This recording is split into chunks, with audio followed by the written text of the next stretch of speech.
بسم اللہ الرحمن الرحیم۔ السلام علیکم محترم ناظرین۔ اگرچہ اسلام میں بلی حلال نہیں ہے، لیکن اس کو پاکیزہ اور طاہر حیوانات میں شمار کیا جاتا ہے۔ جو بلیاں کسی کی ملکیت نہ ہوں انہیں پالنے میں کوئی حرج نہیں، جیسا کہ حدیث میں ہے کہ رسول اللہ صلی اللہ علیہ وسلم نے فرمایا، ایک عورت کو بلی کی وجہ سے عذاب ہوا، اس نے بلی کو قید کر کے رکھا یہاں تک کہ وہ مر گئی، پھر اس بلی کی وجہ سے وہ جہنم میں گئی۔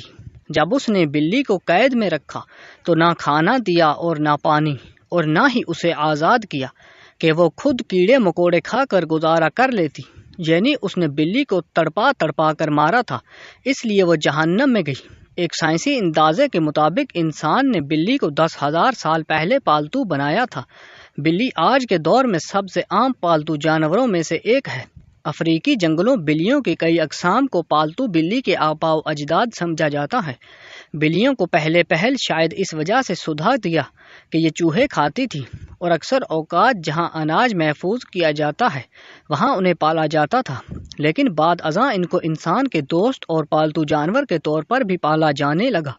پالتو بلیوں کے جسم پر لمبے یا چھوٹے بال ہوتے ہیں، جن کی بنیاد پر ان کی اقسام اور نسلوں کا تعین کیا جاتا ہے۔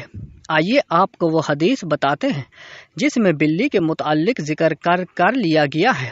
روایات سے بات ثابت ہے کہ بلی اگر کھانے میں سے کچھ کھا جائے یا پانی پی جائے تو پلید اور نجس نہیں ہوتا، کیونکہ حدیث مبارکہ ہے کہ ایک اور عورت نے عائشہ رضی اللہ عنہ کو ہریسہ بھیجا تو وہ نماز پڑھ رہی تھی، اس عورت نے ہریسہ وہیں رکھ دیا تو بلی آئی اور آ کر اس میں سے کھا گئی۔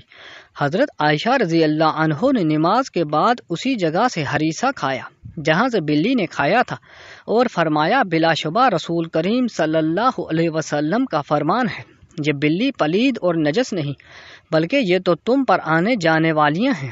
حضرت عائشہ رضی اللہ عنہ بیان کرتی ہیں، میں نے رسول کریم صلی اللہ علیہ وسلم کو بلی کے بچے ہوئے پانی سے وضو کرتے ہوئے دیکھا ہے۔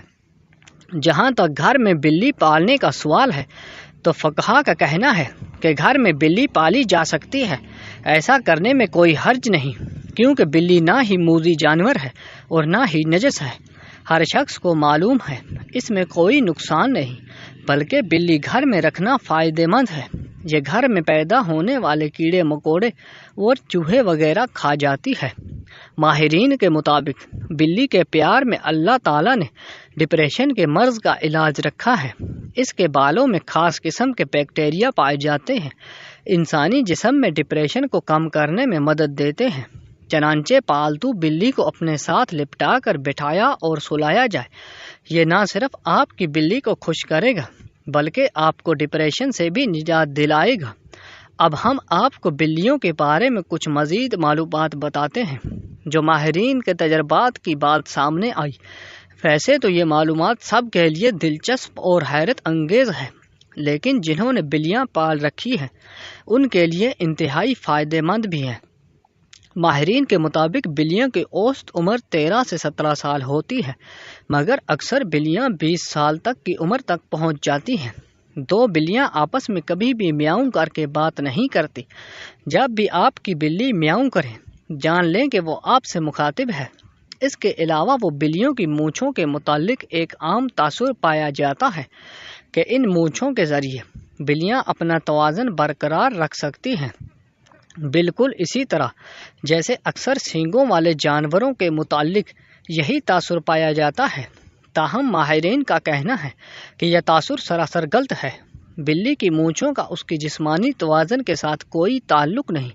ماہرین کا کہنا ہے کہ بلیوں کی مونچھیں دراصل ایک سینسر کا کام کرتی ہیں، یہ فاصلے، جگہ اور مختلف اشیاء کے سائز کا پتہ لگاتی ہیں اور بلی کو اس سے آگاہ کرتی ہے، حتیٰ کہ اندھیرے میں بھی بلی اپنی مونچھوں کے ذریعے کسی بھی فاصلے یا کسی بھی چیز کے سائز کا چلا لیتی ہے۔ رپورٹ کے مطابق بلی کی مونچھیں تنگ جگہوں پر یعنی چوہوں کے بل وغیرہ کے سوراخ کی چوڑائی کا بھی اندازہ لگا لیتی ہیں۔ بلی اندھیرے میں بھی اپنی مونچھوں کے ذریعے کسی بل کا پتہ چلا لیتی ہے کہ وہ کتنا چوڑا ہے۔ اگر بلی کسی تنگ جگہ میں جانا چاہتی ہے تو یہ اس کی مونچھیں ہی ہیں جو اسے بتاتی ہیں کہ وہ تنگ جگہ میں جا سکتی ہیں یا نہیں۔ اور اندر پھنس تو نہیں جائیں گی۔ اب نقصان دینے والی بلیوں کی بات کرتے ہیں۔ کیا ایسی بلی کو قتل کرنا جائز ہے؟ کیونکہ یہ تکلیف کا باعث ہے۔ بلی کو کسی بھی صورت ایذا دینا شرعاً جائز نہیں ہے، بلکہ ایک بلی پالتو جانور ہے۔ ہاں، اگر کوئی بلی خون خوار ہے اور گھر کا نقصان کرتی ہے تو اسے مارنے کی بجائے پکڑ کر کسی دور دراز علاقے میں چھوڑ دیا جائے تاکہ وہ اپنا ٹھکانہ بدل لے، لیکن اسے قتل کرنے کی اجازت نہیں دی جا سکتی اور نہ ہی ایذا دینے کی۔ عام طور پر بلی کے رونے کو بدشگونی مانا جاتا ہے۔ عام خیال یہ بھی پایا جاتا ہے کہ بلی کسی گھر میں روتی ہے تو گھر میں فوتگی ہونے والی ہوتی ہے۔ کچھ لوگ یہ بھی کہتے ہیں کہ بلی گھر میں آنے والی روحوں کو دیکھ کر رک ہے۔ یہاں حضرت شاہ سمجھ تبریز سے منسوب ایک واقعہ بیان کرتے ہیں۔ حضرت شاہ سمجھ تبریز رحمۃ اللہ علیہ سے پوچھا گیا، آپ کہتے ہیں کہ بلی کا رونا انسان کے لیے بہتر نہیں ہوتا، ایسا کیوں؟ آپ نے فرمایا کہ خلقت آدم علیہ السلام سے لاکھوں سال پہلے جب زمین پر جنات رہتے تھے، کچھ مخلوقات سے جنات نفرت کرتے تھے تو کچھ سے پیار۔ ویسے ہی جنات کا راجہ ایزاریز، جس کی ایک بیوی تھی جس کا نام کبیرہ تھا، وہ بلیوں سے پیار کرتی تھی اور اس کے آس پاس بلیاں ہوا کرتی تھی، اور یوں جنات اور یہ بلیاں ساتھ ساتھ رہنے لگے، پیار کرنے لگے۔